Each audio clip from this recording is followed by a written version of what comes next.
September 1st, 1983. A missile lock warning screams through the cockpit of a civilian airliner carrying 269 people. But the man in the co-pilot's seat isn't panicking. He's calculating, because years before he ever wore this uniform, he was a decorated fighter ace. That doomed flight was Korean Airlines 007. But this story isn't just about a tragic shoot-down. It's about the secret history hidden in airline cockpits across the globe. For decades, a hidden pipeline has moved elite military fighter pilots directly into the right seat of passenger jets. So what happens when the skills built for air-to-air combat are suddenly needed 6 miles above the earth, with hundreds of civilian lives in the balance? The system was built on a simple, cold equation.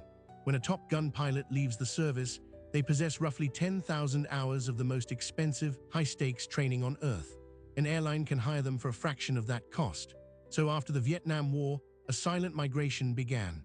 Fighter jocks, trained to engage bandits at Mach 2, found themselves retraining to fly lumbering 747s. The cockpit culture split. On one side, the captains, often older, civilian-trained pilots who saw the plane as a bus. On the right, the new first officer, a warrior whose instincts were wired for a completely different kind of flight.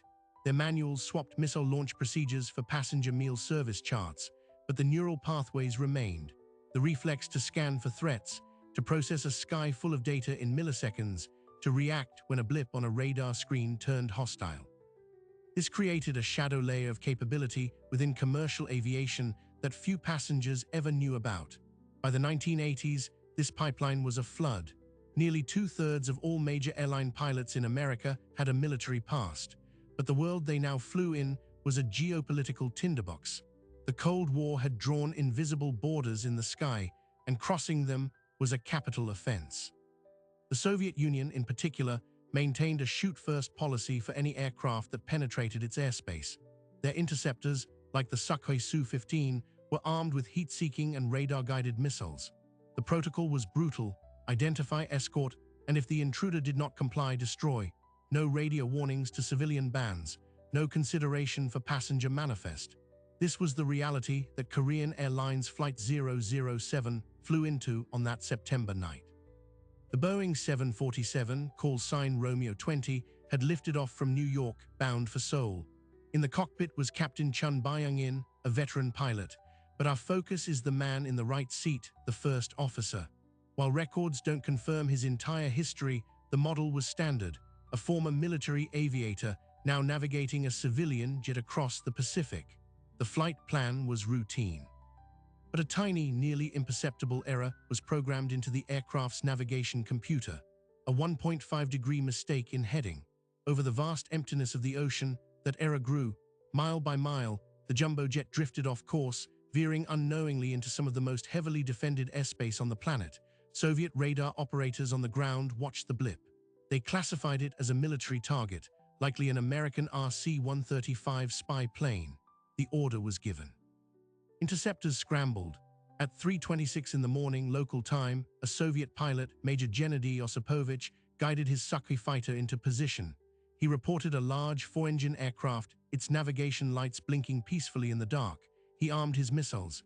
Inside KAL-007, the crew was oblivious. Their radar showed nothing. Their instruments indicated they were on course. The first sign of trouble was a flash outside the window.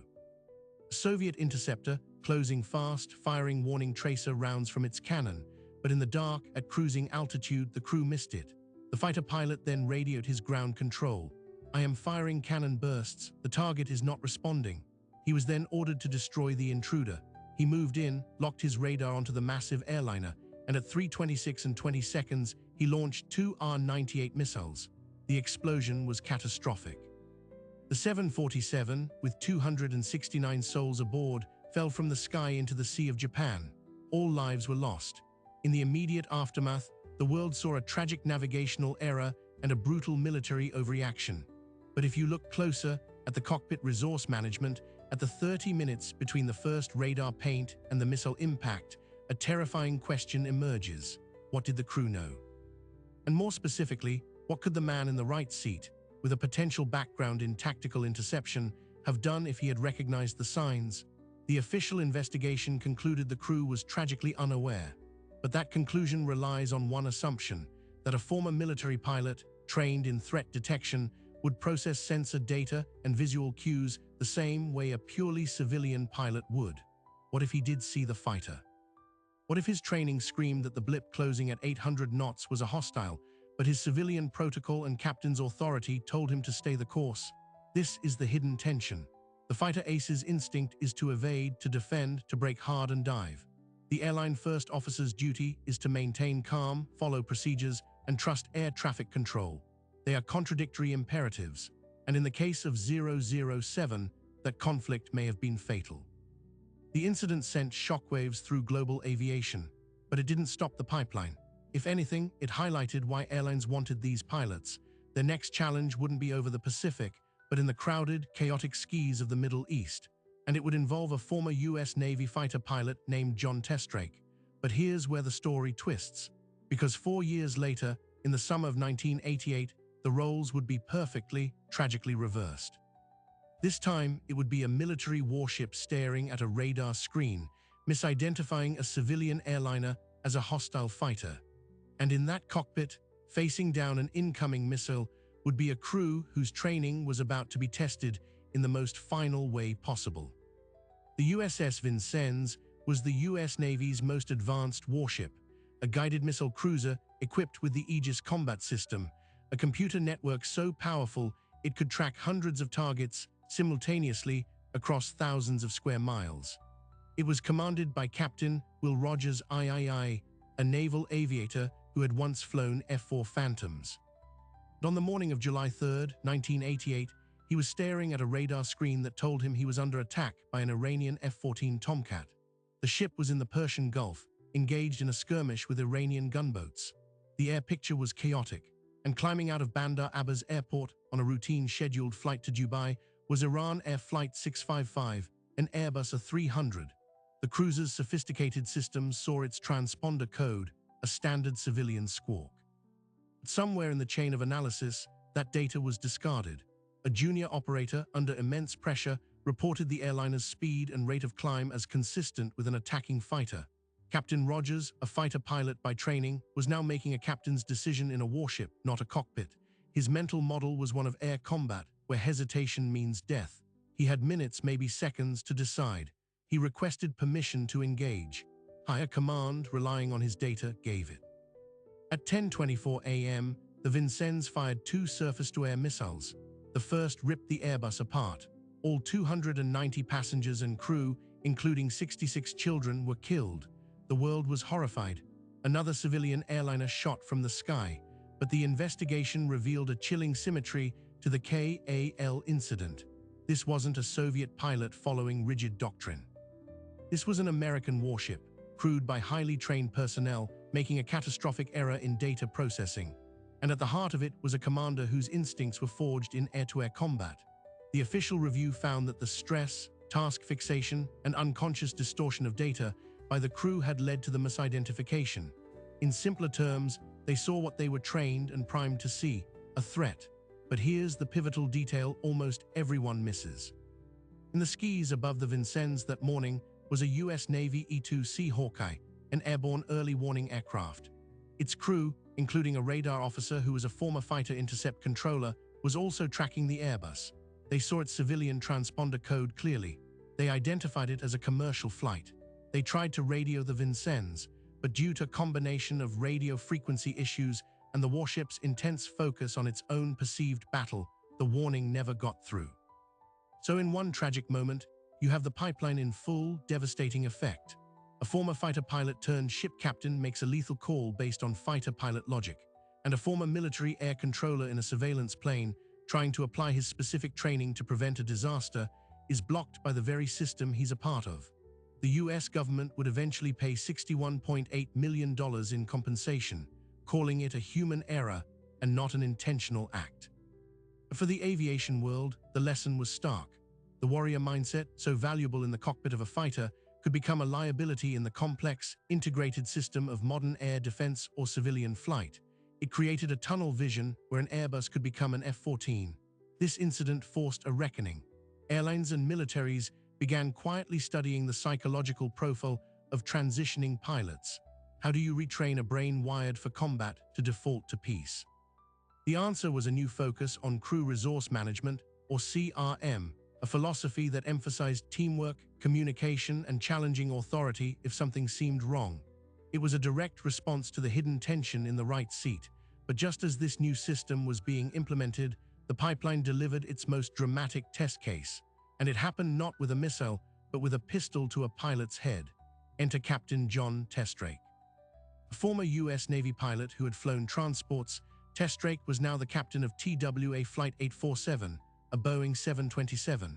On June 14, 1985, his aircraft was hijacked by Lebanese militants shortly after taking off from Athens. What unfolded was a 17-day ordeal that would become a global media spectacle. The hijackers beat a U.S. Navy diver on board, Robert Stetham, and murdered him, throwing his body onto the tarmac. They demanded the release of prisoners in Israel. They forced Testrake to fly a horrific, zigzagging route between Beirut and Algiers, running out of fuel, negotiating under gunpoint.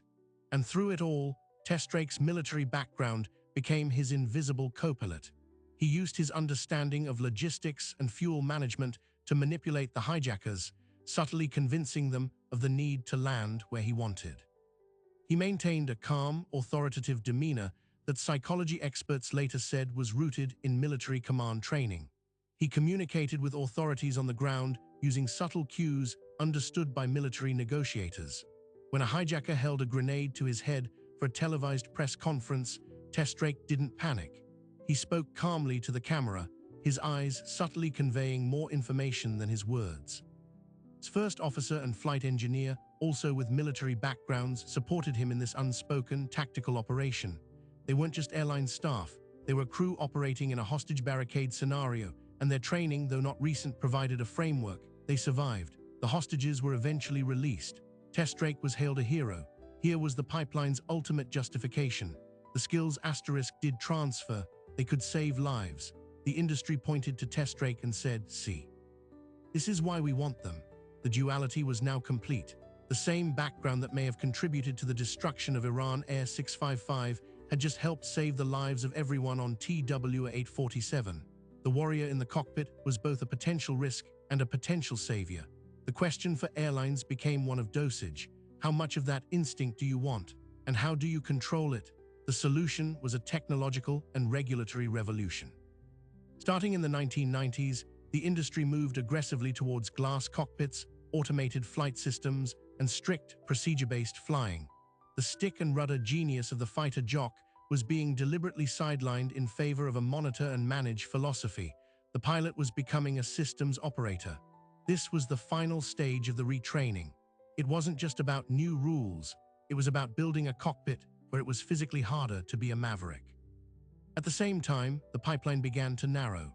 The end of the Cold War shrank military aviation. The cost of civilian flight training dropped.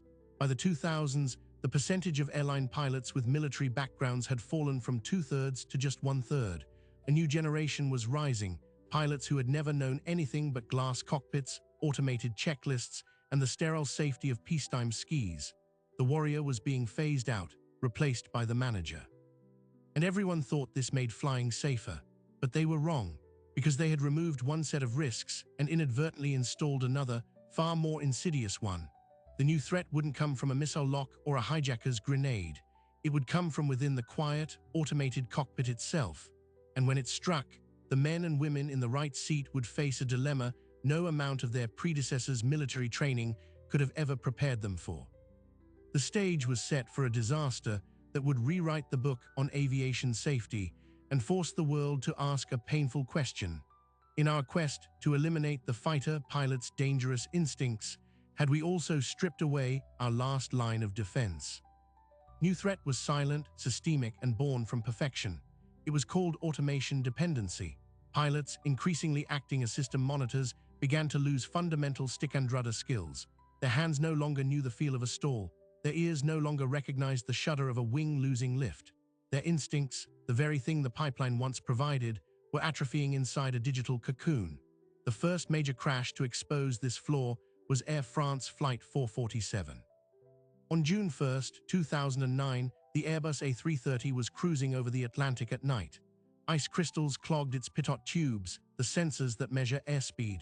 The computers, receiving invalid data, suddenly disengaged. The autopilot switched off with a soft chime. The plane reverted to basic manual law. The two co-pilots, suddenly handed a perfectly flying jet, were in the dark, literally and figuratively. They had no visual horizon. Their instruments were contradicting each other. One pilot pulled the side stick back, commanding the nose up. The other, feeling something was wrong, may have pushed forward, but in an Airbus, the side sticks don't move together. There's no tactile feedback. One pilot's input can silently override the others. For 3.5 minutes, the pilots, both highly trained in the modern system, argued with the machine and each other. "I don't have control of the plane anymore," one exclaimed. They never diagnosed the simple problem. They were in a stall. The aircraft, nose high, was simply falling out of the sky. They never performed the basic instinctual maneuver, push the nose down to regain airspeed.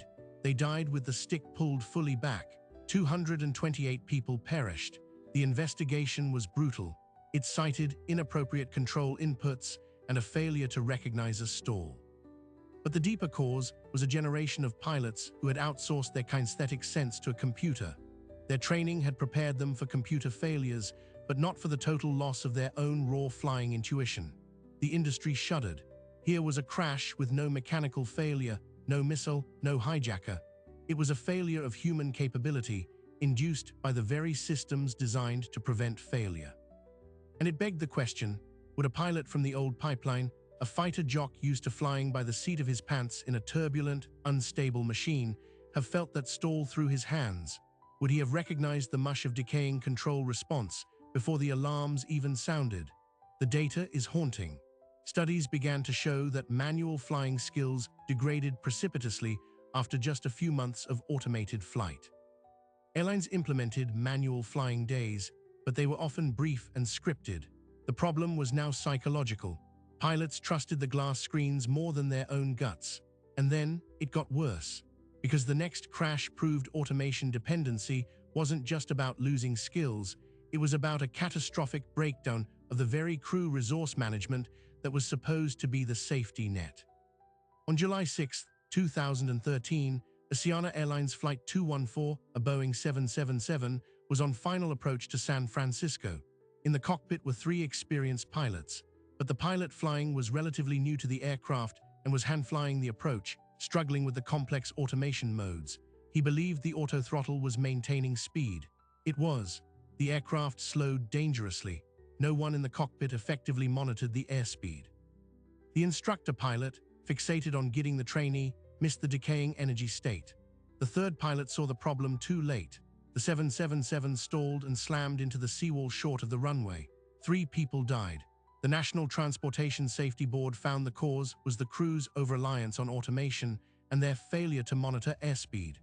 They were so deeply embedded in the mode-driven, automated logic of the cockpit that they lost basic situational awareness. They were managing systems, not flying a plane. This was the nightmare realized. The pipeline that once supplied warriors was dry. The new generation of managers was in command, and the system they managed was so complex it could hide a simple, lethal problem in plain sight. But just as the industry was panicking, a series of near misses provided a startling, counterintuitive data point. The old skills weren't entirely gone. They were sleeping in the right seat. And in 2 critical incidents, they woke up just in time. The first occurred over the Indian Ocean on October 7, 2008. Qantas Flight 72, an Airbus A330, was en route from Singapore to Perth. Without warning, the aircraft's flight control computers received false data from a faulty sensor. The computers, following their programming, commanded a sudden, violent nose-down pitch. The aircraft plunged hundreds of feet in seconds. Passengers were thrown into the ceiling. The captain, a former Australian Air Force pilot, and his first officer, also ex-military, were suddenly in a violent, uncommanded dive. This wasn't a slow degradation like Air France. This was a violent attack by the aircraft itself. The captain's response was immediate and physical. He fought the controls. He identified the rogue computer system and executed the memory items to disconnect it. He then manually flew the crippled, shuddering Airbus with damaged control surfaces to an emergency landing. 119 people were injured, but only because of the initial violent maneuver. No one died. The investigators concluded the outcome would have been catastrophic without the crew's timely and appropriate actions. Pilots and analysts dissected the transcripts. The captain's language was decisive, physical. "I have control. Disengage that." It was the language of a pilot, not a systems operator. The second case was even more telling. On April 17, 2018, Southwest Airlines Flight 1380, a Boeing 737, suffered an uncontained engine failure at 32,000 feet. Shrapnel smashed a window, causing rapid decompression. A passenger was partially sucked out and later died. The cockpit filled with noise and wind. Captain Tammy Jo Schultz, a former U.S. Navy fighter pilot who had flown FA-18 Hornets, was in command. Her first officer was also ex-military. As debris disabled systems and the plane yawed violently, Captain Schultz's response was described as textbook and superhumanly calm. She declared an emergency, navigated a complex descent, and landed the damaged aircraft safely. Interviews, investigators highlighted her prioritization and compartmentalization under extreme stress, skills deeply ingrained in military aviation. In the aftermath of both these events, a pattern emerged in the reports. The praised crews shared a common thread: significant manual flying experience, often rooted in military training. They exhibited what experts now call resilience, the ability to absorb a shock, synthesize chaotic information, and act decisively outside the procedure book. The warrior mindset, it seemed, had found a new battlefield: the fight against the machine's own failures. This created a seismic split in aviation philosophy. One side, the purists, argued for even more automation, believing the human was the flawed component. The other side, the humanists, began a quiet campaign for a renaissance of manual flying. They argued for stripping away automation for significant portions of every flight, forcing pilots to feel the aircraft. And in this debate, the value of the military-trained pilots skyrocketed once again. Airlines couldn't get them from the shrunken pipeline, so they started trying to recreate their training. Civilian flight schools began implementing upset prevention and recovery training in aerobatic aircraft, teaching civilians how to recover from stalls and spins, things fighter pilots once learned in week one. But it was a simulation. You cannot instill a decade of living in a high-stakes, kinetic environment through a 2-week course. The industry now faced its ultimate paradox. The system it built for perfect safety had created a new vulnerability, and the very instinct it had spent 30 years trying to suppress might be the only thing that could patch the hole.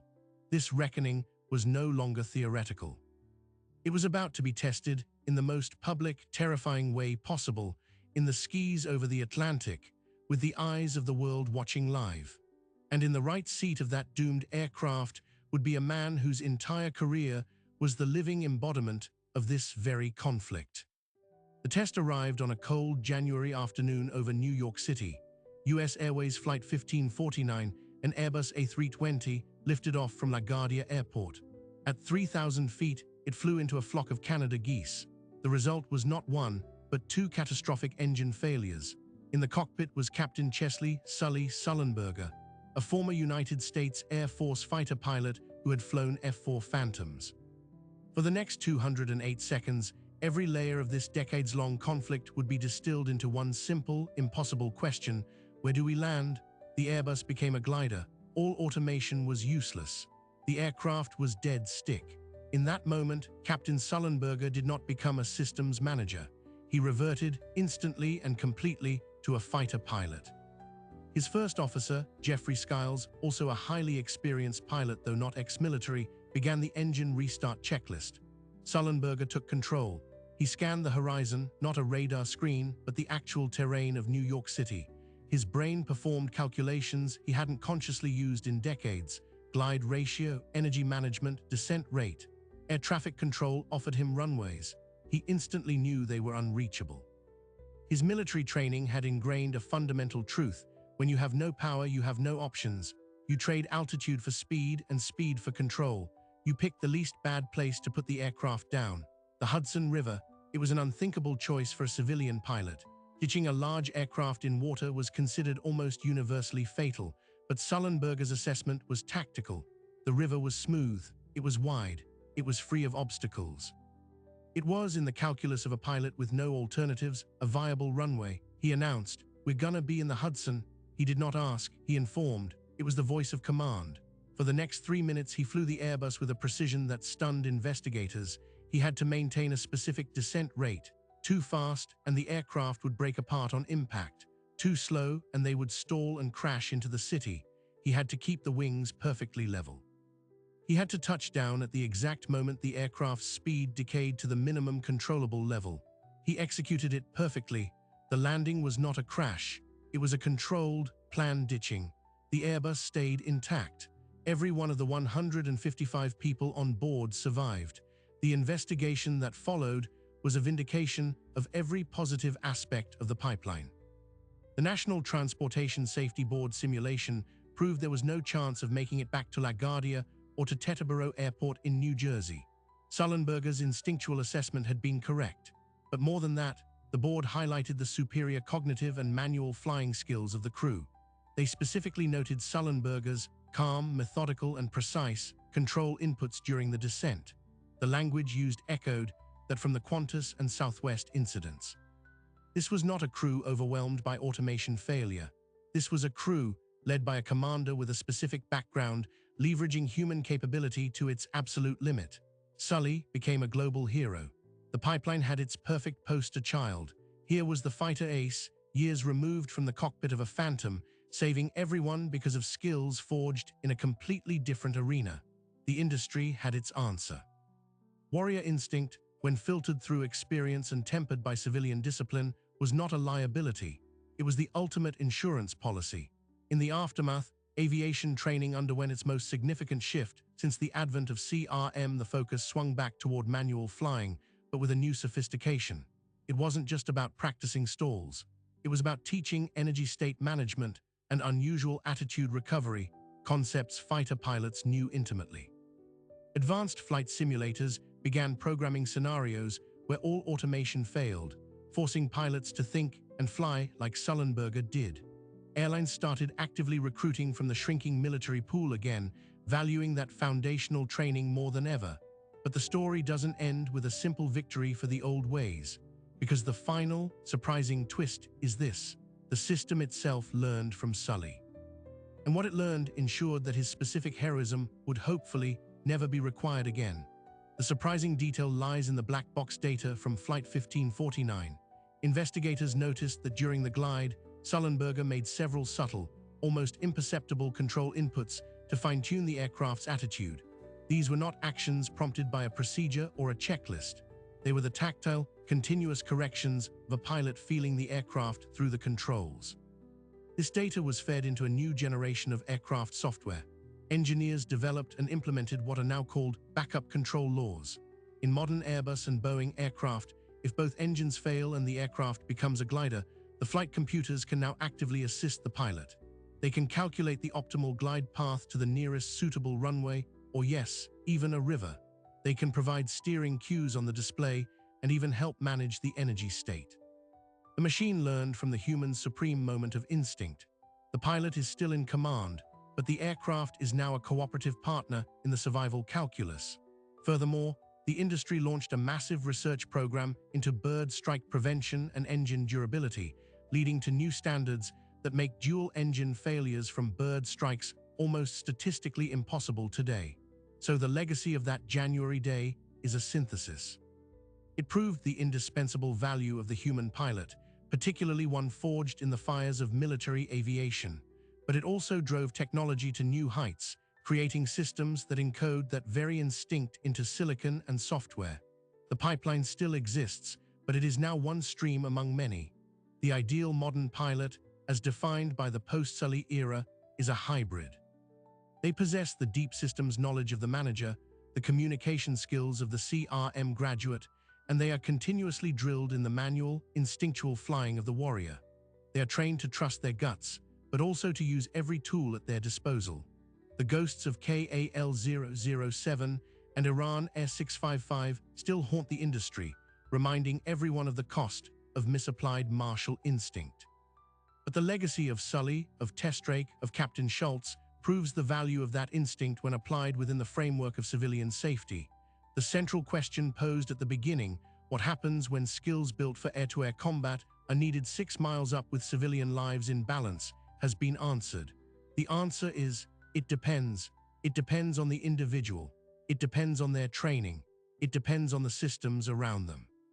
But most of all, it depends on a fragile, precious balance. You cannot eliminate the fighter pilot from the cockpit, because in the moment when everything else fails, you need that exact set of instincts. But you also cannot let that instinct run unchecked, because the sky is not a battlefield and an airliner is not a weapon. The true resolution is not a choice between warrior and manager. It is the relentless, ongoing pursuit of the pilot who can be both. So the next time you board a flight and you glance toward the closed cockpit door, consider the silent history in the right seat. The journey from a missile lock warning over the Sea of Japan to a glide over the Hudson River is more than a series of accidents and heroes. It is the ongoing story of human adaptation. It's about how we take people trained for war and ask them to uphold peace, how we harness the most aggressive instincts ever honed and channel them into the most careful profession on Earth. That balance is never static. Every new technology, every new threat, every new generation of pilots redefines it. The pipeline may be narrower now, but its legacy is coded into every simulator session, every emergency procedure, and every line of software that helps a modern airliner fly. We've learned that you cannot engineer out the human element, because the human element is, at times, the only element that can save you. But we've also learned that raw instinct, without the framework of procedure and technology, can be just as deadly. The true safety of our skis depends on this endless, careful negotiation between the warrior and the manager, between the gut and the manual, between the past and the future. It is a balance achieved not in dramatic moments over New York, but in the quiet, daily rigor of training and respect for a profession that will always demand both. If you found this journey through the hidden corridors of aviation as gripping as we did, make sure you've subscribed to the channel. We dedicate ourselves to uncovering the untold stories and the invisible systems that shape our world. Hit that notification bell so you never miss a deep dive. Because the most fascinating history is often the one hiding in plain sight, right there in the seat next to the captain. Thanks for watching.